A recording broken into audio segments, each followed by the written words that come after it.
या देवी सर्वभूतेषु लक्ष्मीरूपेण संस्थिता नमस्तस्यै नमस्तस्यै नमस्तस्यै नमो नमः। आप सभी को शारदीय नवरात्रि की बहुत बहुत शुभकामनाएं। माँ दुर्गा और सभी नौ देवियों की कृपा सदैव आप पर और आपके परिवारजनों पर ऐसे ही बनी रहे। दोस्तों, आज मैं इस वीडियो में आपको बताने जा रही हूँ नवरात्रि व्रत कथा के बारे में। तो आइए फिर शुरू करते हैं। नवरात्रि व्रत कथा के अनुसार एक समय बृहस्पति जी ने ब्रह्मा जी के समक्ष चैत्र व आश्विन मास के शुक्ल पक्ष में पड़ने वाले नवरात्रि का महत्व जानने की इच्छा जताई। इन्होंने कहा, इस व्रत का क्या फल है, इसे किस प्रकार किया जाता है, सबसे पहले इस व्रत को किसने किया, ये सब विस्तार से कहिए। बृहस्पति जी के प्रश्नों का जवाब देते हुए ब्रह्मा जी ने कहा, हे बृहस्पति, प्राणियों के हित की इच्छा से तुमने बहुत अच्छा प्रश्न किया है। जो इंसान मनोरथ पूर्ण करने वाली माँ दुर्गा, महादेव, सूर्य और नारायण का ध्यान करता है वह धन्य है। यह नवरात्रि व्रत संपूर्ण कामनाओं को पूर्ण करने वाला है। इस व्रत को करने से पुत्र, धन, विद्या और सुख मिलता है। इस व्रत को करने से रोग दूर हो जाते हैं, घर में समृद्धि की वृद्धि होती है, बंध्या को पुत्र प्राप्त होता है, समस्त पापों से छुटकारा मिल जाता है। जो मनुष्य इस नवरात्रि व्रत को नहीं करता वह अनेक दुखों को भोगता है। यदि व्रत करने वाला मनुष्य सारे दिन का उपवास ना कर सके तो एक समय भोजन करे और 10 दिन बांधवों सहित नवरात्रि व्रत की कथा का श्रवण करे। हे बृहस्पति, जिसने पहले इस महाव्रत को किया है वह कथा मैं तुम्हें सुनाता हूँ। ब्रह्मा जी बोले, प्राचीन काल में मनोहर नगर में पीटत नाम का एक अनाथ ब्राह्मण रहता था। वह माँ दुर्गा का भक्त था। उसे संपूर्ण सद्गुणों से युक्त सुमति नाम की एक अत्यंत सुंदर कन्या उत्पन्न हुई।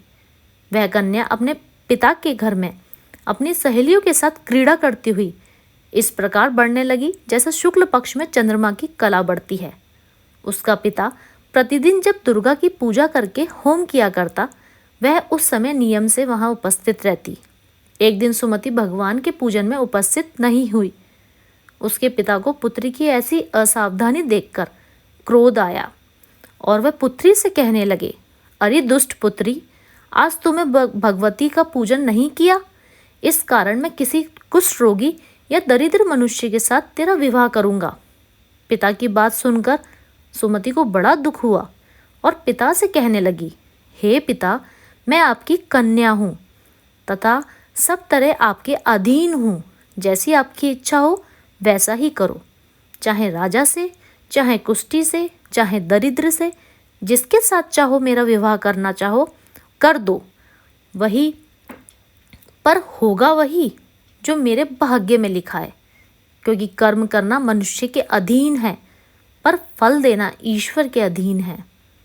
कन्या के निर्भयता से कहते हुए वचन सुनकर उस ब्राह्मण ने क्रोधित हो अपनी कन्या का विवाह एक कुष्ठी के साथ कर दिया और अत्यंत क्रोधित हो पुत्री से कहने लगा, हे पुत्री, अपने कर्म का फल भोगो। देखें भाग्य के भरोसे रहकर क्या करती हो। पिता के ऐसे कटु वचनों को सुन सुमति मन में विचार करने लगी, ओहो, मेरा बड़ा दुर्भाग्य है जिससे मुझे ऐसा पति मिला। इस तरह अपने दुख का विचार करती हुई वह कन्या अपने पति के साथ वन में चली गई और डरावने कुशायुक्त उस निर्जन वन में उन्होंने वह रात बड़े कष्ट से व्यतीत की। उस गरीब बालिका की ऐसी दशा देख देवी भगवती ने पूर्व पुण्य के प्रभाव से प्रकट हो सुमति से कहा, हे दीन ब्रह्माणी, मैं तुझसे प्रसन्न हूँ, तुम जो चाहो सो वरदान मांग सकती हो। भगवती दुर्गा का यह वचन सुन ब्रह्माणी ने कहा, आप कौन हैं, वह सब मुझसे कहो। ब्रह्माणी का ऐसा वचन सुन देवी ने कहा, मैं आदिशक्ति भगवती हूँ और मैं ही ब्रह्मा विद्या व सरस्वती हूँ। प्रसन्न होने पर मैं प्राणियों का दुख दूर कर उनको सुख प्रदान करती हूँ। हे ब्रह्माणी, मैं तुझ पर तेरे पूर्व जन्म के पुण्य के प्रभाव से प्रसन्न हूँ। तुम्हारे पूर्व जन्म का वृतांत मैं तुम्हें सुनाती हूँ, सुनो। तू पूर्व जन्म में निषाद की स्त्री थी और अति पवित्रता थी। एक दिन तेरे पति निषाद ने चोरी की। चोरी करने के कारण तुम दोनों को सिपाहियों ने पकड़ लिया और जेल खाने में बंद कर दिया। उन लोगों ने तुझको और तेरे पति को भोजन भी नहीं दिया। इस प्रकार नवरात्रि के दिनों में तुमने न तो कुछ खाया और ना ही जल पिया। इस प्रकार 9 दिन नवरात्रि का व्रत हो गया। हे ब्रह्माणी, उन दिनों मैं जो व्रत हुआ, इस व्रत के प्रभाव से प्रसन्न होकर मैं तुझे मनवांछित फल वर देती हूँ।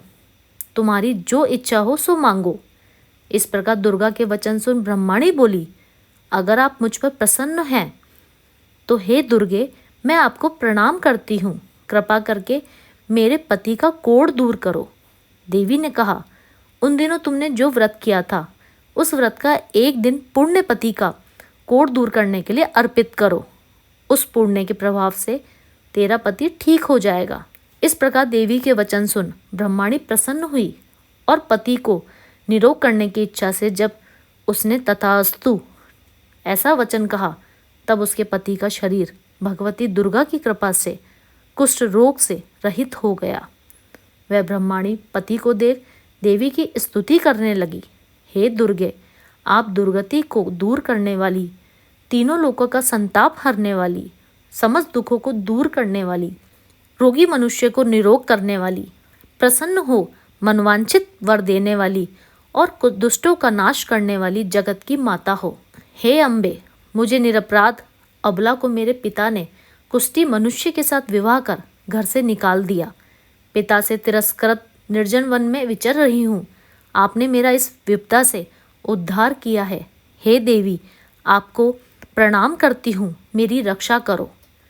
उस ब्रह्माणी की ऐसी स्तुति सुन देवी बहुत प्रसन्न हुई और ब्रह्माणी से कहा, हे ब्रह्माणी, तेरे उदालय नामक अति बुद्धिमान, धनवान, कीर्तिवान पुत्र शीघ्र उत्पन्न होगा। ऐसा वर देकर देवी ने ब्रह्माणी से फिर कहा कि और जो कुछ तेरी इच्छा हो वह मांग ले।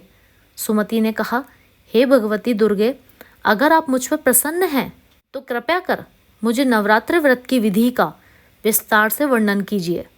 ब्रह्माणी के वचन सुन माँ दुर्गा ने कहा, हे ब्रह्माणी, मैं तुम्हें संपूर्ण पापों को दूर करने वाले नवरात्रि व्रत की विधि बतलाती हूँ। चैत्र मास के शुक्ल पक्ष की प्रतिपदा से लेकर 9 दिन तक व्रत करें। यदि दिन भर का व्रत न कर सके तो एक समय भोजन करें।